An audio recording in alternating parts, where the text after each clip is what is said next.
I'm Logan Crawford, and right now on Spotlight, when you think about your life, how hard has it been? It has been hard, of course, to some level. Everybody has difficulty and challenges during the course of their life. That's just a given. Of course, some people have it a lot harder than others.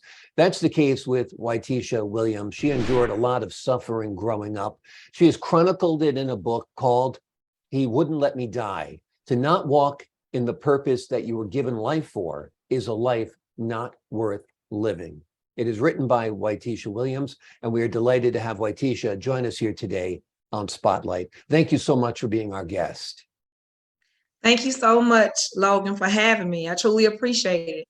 My pleasure. My pleasure. You're a very brave woman. This was a lot to put down on paper. It must have been very, very hard for you to write it at times, although I'm sure at times it was also therapeutic. Let's start first by giving the audience an overview about what your book is all about. Okay, thanks for asking. The book is based on a lot of childhood trauma, um, some very graphic and horrific childhood traumas that I experienced. One, primarily speaking about the near-death experience that I encountered with my maternal mother, and also molestation with my biological father. And throughout my childhood, I endured a lot of unfair and unjust treatment with family members, bullying in school, and it was just a lot of different challenges growing up. And from experiencing those traumas and those experiencing that dysfunction, um, from there were is what I call residues. Things happened to me as far as I spoke about in the book, trying to commit suicide because I felt that I was not worthy of being loved. I felt like no one loved me. Um, so from there, the childhood traumas, and I continued to, due to the fact of, growing up in impoverished neighborhood and preferably a Black community, which there was a huge stigma back, when I was growing up, that you don't get counseling, you don't seek therapy. So, I didn't get the proper help that I needed. And so from there was a lot of things that was suppressed, that I suppressed, and I tried exiting the trauma by going into the United States Army. But from there, the trauma resurfaced through things that I began to experience in the military. So from that point on, I was required by my chain of command to basically seek help and receive therapy. And when I did that, actually, it rerouted me and it put me on a better path, which, and like we're talking about the beginning of the book, well, some of the things, the highlights in the book, but however, receiving that therapy, it actually, like I said, rerouted my life, and it helped me tremendously, because that is what actually led me to becoming a therapist, and writing this book, for people that I feel like suffer in silence. So that's where we are with it. Yeah. I mean, it's so hard to be abused by your parents. It's hard enough when you're harmed and injured by one, but when it's both parents, it's sort of like that safe nest that you're supposed to have as a child just isn't there. You have one parent sexually abusing you, another parent physically abusing you, both overlooking the wrongdoings of others. It makes you not trust. It makes you afraid to love. Like you said, it makes you feel like you're unlovable. So those are big Absolutely. issues to try to overcome. Yes, absolutely. Now, how did counseling help you? By revisiting it and educating you a little bit about your past and helping you get perspective? Yes, absolutely. It gave me insight, because the thing, my thoughts in my childhood was always that I didn't know what was going on. I didn't understand a lot of things that was happening to me. I didn't know that things were necessarily wrong, but I knew that they weren't right. Mm. So when I began to receive therapy, I was able to get insight on just the family dynamics of mental illnesses. It gave me insight on some of the things that I feel like my parents were suffering from. I knew that things again were very abnormal, and growing up, I wanted to understand, like, where did it all come from? What was the root of it? I know that these are my parents. I know that the people that I'm surrounded by are supposed to protect me and love me, but there's a lot of dysfunction and a lot of things that are just not right. So where did it come from? And so therapy gave me insight on the breakdowns of the mind, mental illnesses, where they derive from, the different type of mental illnesses, even the dynamics of family mental illnesses and the genetics and the hereditary, how it could be hereditary. And so it gave me so much insight. And then not only did it give me insight of my parents, it also gave me insight of what I was dealing with, how I was dealing with things, how I was improperly coping with things. And then, like I say, it gave me an opportunity to reroute and just basically change everything, the false disbeliefs, that were not true, the things that I was brought up to believe. It gave me insight and an overview of, okay, this is what you've gone through, and it wasn't necessarily proper, but you're still here, you exist today, so you have an opportunity to change and be a better person. Absolutely. Yeah, Absolutely. Every day we're alive is another chance to turn it all around. And you certainly have done that. Tell me a absolutely. little bit about your folks. Were they substance abusers? Was that at the heart of the problem as well? My biological father was he, and I'm also an Army veteran. I'm actually a Army disabled veteran, but my biological father is actually he's a veteran as well. He was a Marine. Um, I'm thinking that had something to do with the issues that he had. But he also was an alcoholic when I was growing up. He was an alcoholic. My mother, I honestly think, by the insight that I have now as a therapist and just looking back over things that happened in my childhood growing up, I think that she just really dealt with a mental illness, and it was untreated. And so, and that's what happens in several communities, preferably the African American community. A lot of people of color, they deal with mental illnesses, and it goes untreated. It gets unaddressed. Sometimes it get pushed off as in, that person just has anger issues, or they facetiously say, oh, that person just crazy, or and it gets pushed under the rug. Whereas, and it's really a serious matter that needs to be addressed, but it gets minimized, to an extent. So with her, I think it was just, I feel for both of them, it was trauma that they endured as children that they never addressed. But then on top of it, like I say, my mom, I've never known her to drink alcohol or do any type of substance, but my dad did. On my paternal side, there's a longevity of substance abusers on my biological father's side. So that was his issue, part of it. I can understand if you don't, but I was wondering if you do have a relationship with your parents, if they're still living. They are still living, and at this point, no, I do not. Throughout my adulthood, I have tried to sit down in a healthy manner and discuss some of the issues that occurred in the past, because like I say, for a very long time, I carried it and I kept it, I suppressed it, and it caused me to have suffer from different type of issues. So when I became an adult, like I say, my thing was trying to learn about where did it all come from and what was happening. And as I have told people before, I would have wanted us to all sit down in a healthy way to basically go through this process together. So we tried to discuss these issues in the past, but I can honestly say that some people are not where I am with it. And when I do bring up the issues that has happened, it evokes an unhealthy response from them.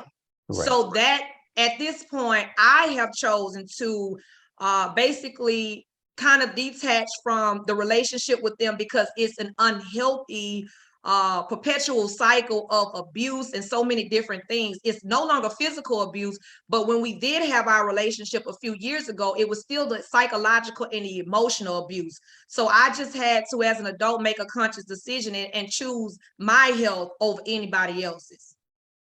Do you have So siblings? And if so, what's your relationship like with them? And did they suffer similar abuse? I have siblings. I do have siblings. My older brother actually he left and moved to Texas when we were younger, so he's afar. And then my younger sister, which is by my mother and my biological father, she didn't suffer any abuse, any of the physical or sexual abuse, because she was the baby. So by her, you know, that dynamic of the family constellation, she was kind of protected, so to speak. But I will say this, I do know that she was subjected to some of the emotional and psychological abuse, preferably knowing the abandonment issues with our father, you know, because he played a role of being absent, but being there, so in and out. So my younger sister, which she's in her 30s as well, she's under me, but she has suffered from more so, like I say, psychological, emotional abuse, and she didn't endure the things that I did by me being the older one. You know, you often find that in families where there's abuse, that one child, for some reason, is the target, and Yeah, it's very, very hurtful. it is. Yeah. Yeah. Tell me a little bit about your work now as a counselor. Oh my God.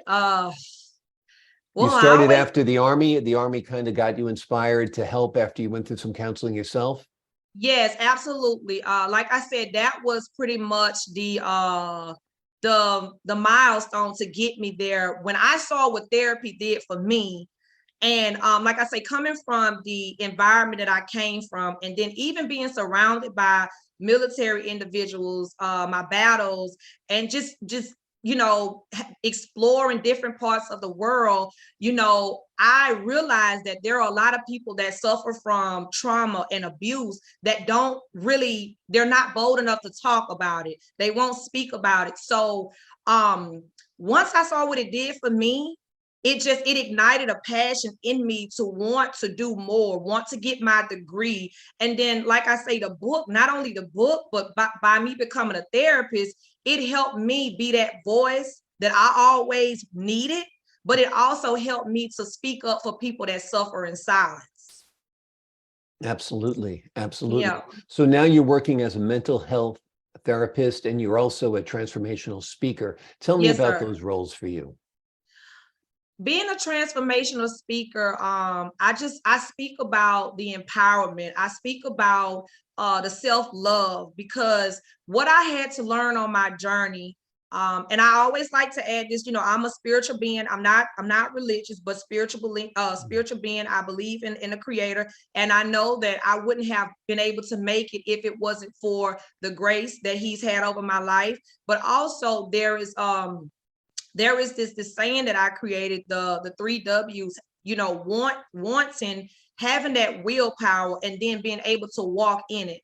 So from the beginning of the trauma, the abuse, just growing up in an impoverished neighborhood, I've always wanted something different. So it always the want festered inside of me. And then I've just always had that willpower to, you know, just not give up, to keep pushing, and, you know, just keep inspiring. And so by me being a transformational speaker, that is what I try to encourage people to do, to help them understand that your past is your past. You have lived the life. Yes, people have hurt you. Yes, you've been through some trauma. You've been through some people have been through unspeakable things. I would say that my life is an unspeakable testimony.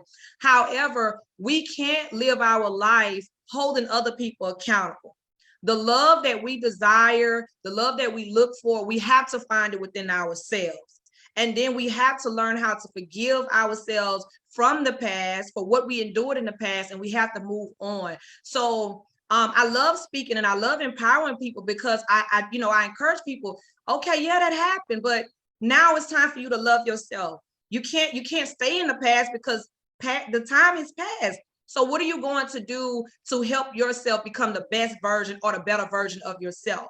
So that's part of what I do. You know, when I speak to people, I'm constantly empowering, just encouraging, and I give bits and pieces of my life. And as far as I think you asked about me being a therapist. That's just a given. You know, I address people that deal with mental illnesses. Like I say, you know, I still have things that I deal with and have dealt with.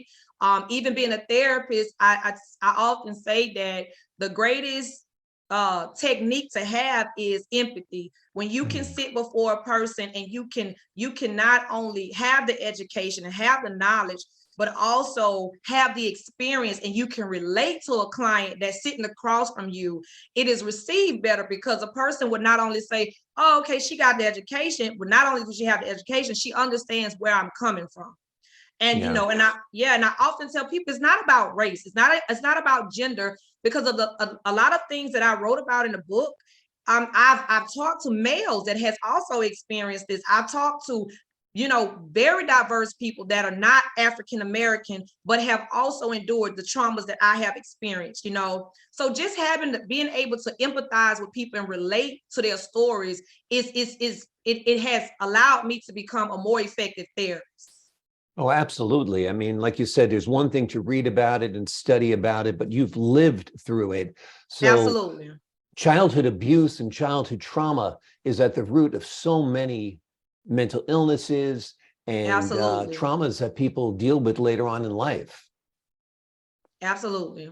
Yeah. And one of the things that people do, unfortunately, you kind of address this by talking about self-love and the importance of it and forgiving yourself, is the fact that people often blame themselves. If I only did this, if I only hadn't gone in there, if I only had done better in school, if only, and none of this is your fault. Right. And none of this should happen to a child. None of this should happen to anyone. Absolutely. So learning to forgive yourself and stop the blame game is so important as well, wouldn't you say? Yes, very, very, very. And like you said, there are so many people that I talk to on a regular basis.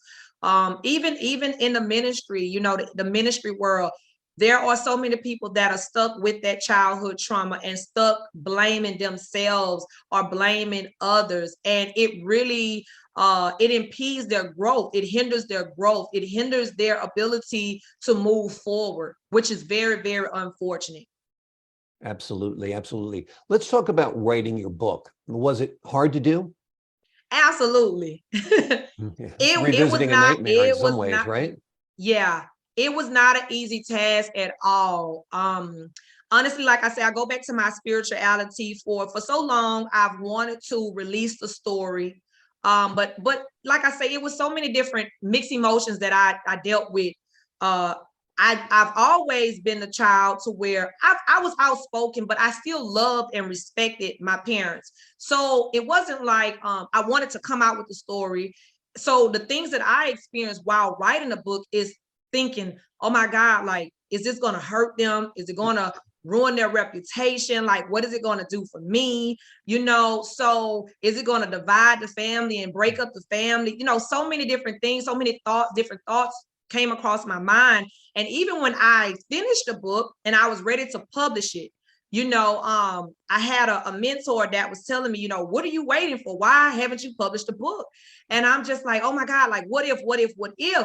And then I had to really, you know, I had to pray, and then I had to meditate, and then I had to think about it. Well, the family has been dysfunctional for a very long time, and I've been ostracized for a very long time because, you know, I have help people along the way. And when I help people, I give bits and pieces of my story to help people understand that they're not alone. And so my family just has not been receptive of it. So I'm just like, I can't, this book is for a greater purpose, to basically help other people. I feel that it's going to transform, it is going to heal, it's going to empower and encourage people that has actually gone through identical situations such as myself, and it's going to help them to understand and help them learn that they are not alone, you know. But it wasn't easy at all. And then even writing it, I had to relive a lot of it because I often tell people my memory is so vivid that at times I still can remember the things that happened vividly, you know. So it wasn't an easy task at all, but I know that it was necessary because, again, the journey is not about me. It's about the people that I'm trying to help, that I strive to help, that I know I will help with this story. Absolutely. And that's part of your message is freedom from your past. Absolutely. Tell me a Yes, little sir. bit, how do you gain freedom from your past? I feel the key to it, again, is acceptance. I'm huge on acceptance at this point in time in my life. You have to accept the good, you have to accept the bad, you have to accept the challenges that has come with the process. You have to accept the process. So my thing was, like we spoke before, the blame. Growing up, I blame myself. And then even when I got older, I'm like, well, if I would have said this, or if I would have done this, or if I could have been a stronger person, you know, how could things have turned out? They could have been different. And so I just had to accept that it was a lot of dysfunction in my environment. I didn't choose my parents. I didn't choose my environment. I was born into it. So I had to accept that those things happened to me. And so once I accepted it, I had to then forgive myself. I had to forgive myself for the thoughts. I had to forgive myself for beating down on myself because, like I say, none of it was really my fault. Yeah. And so once I accepted it and once I forgave myself, then I was able to free myself from my past. Because we have a saying, I guess, I don't know if this is a mental health saying or a therapist saying, but I often tell people, when you live in the past, that only creates depression.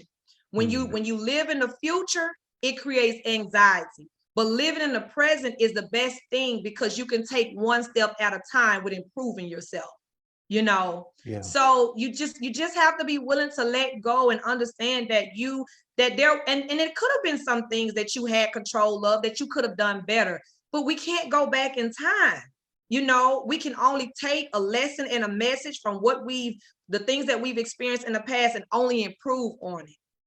Absolutely, absolutely. And like you Yeah, said, you have no control over the past. You have little control over the future. You only have absolutely. control over the right now. What am I doing now?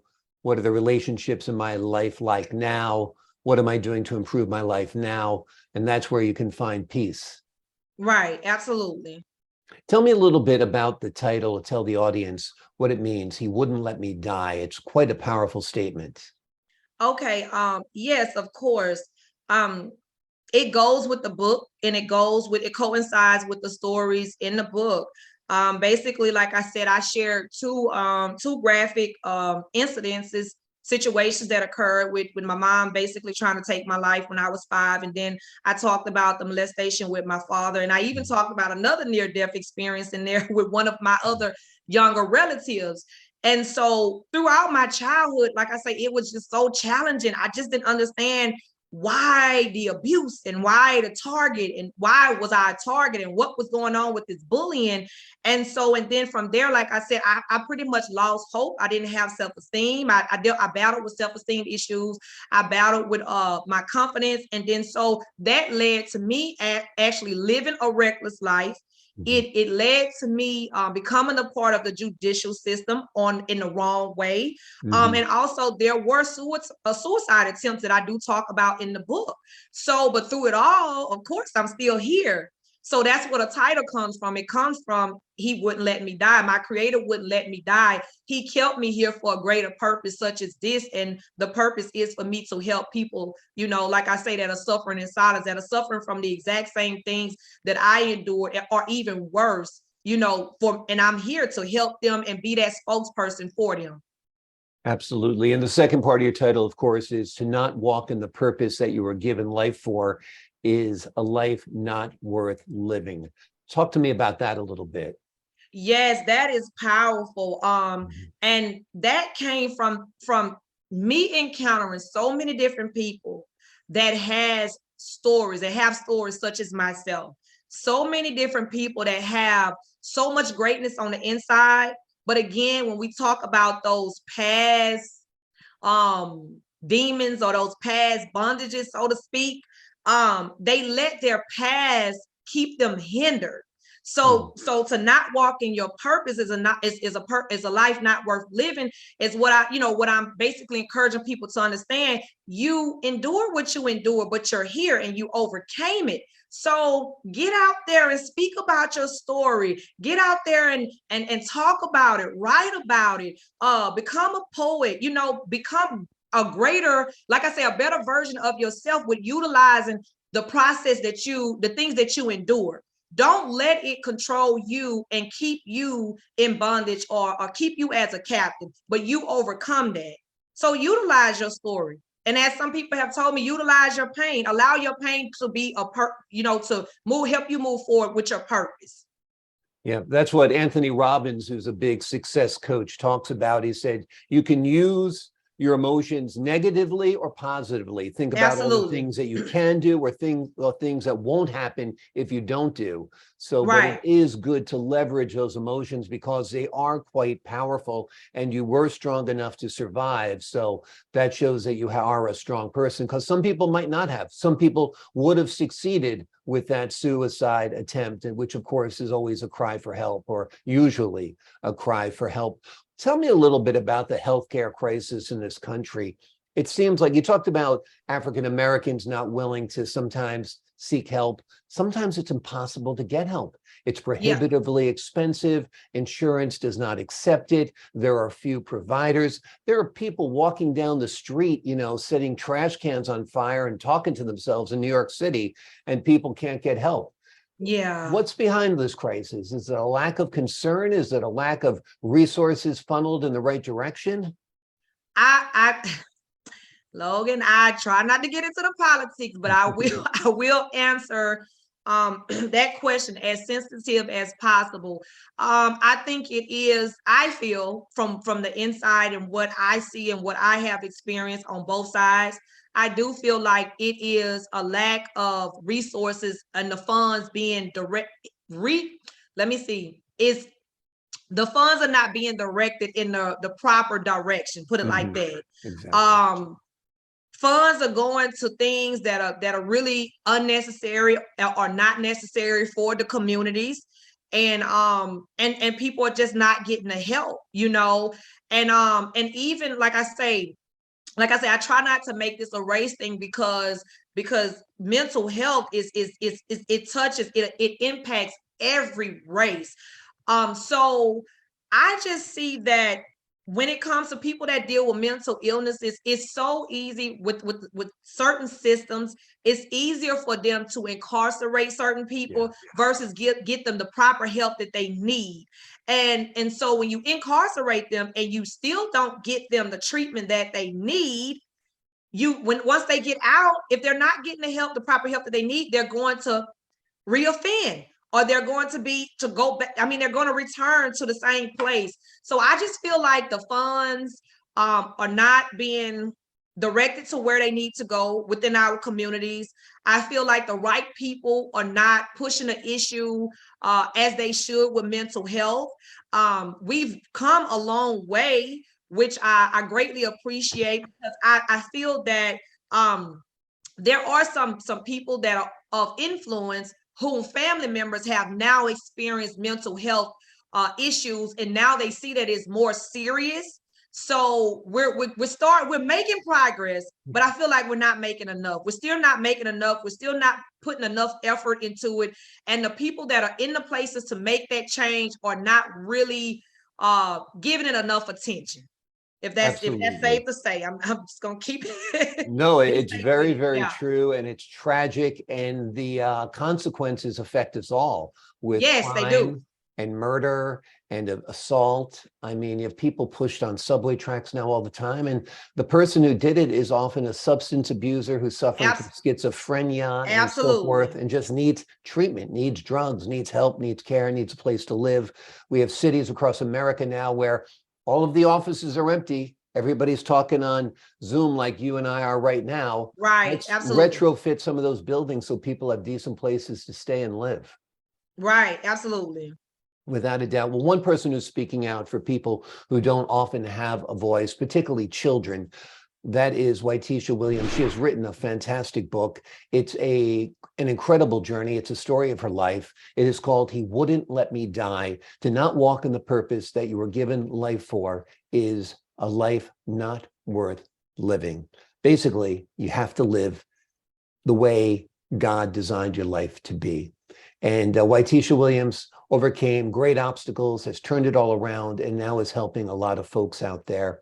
The book is highly recommended. It's available on Amazon. You can download it on Kindle like I did, or you can pick up a physical copy. It is well worth your time. She addresses many, many important issues. And the basic message is this: you can be freed from your past, no matter what you have gone through. Wytisha Williams, thank you so much for joining us here today on Spotlight. And thank you so much for having me. I'm grateful and I truly appreciate it. My pleasure. God bless. Merry Christmas. And to the folks at home, I'm Logan Crawford, thanking you for your time this time. Until next time on Spotlight.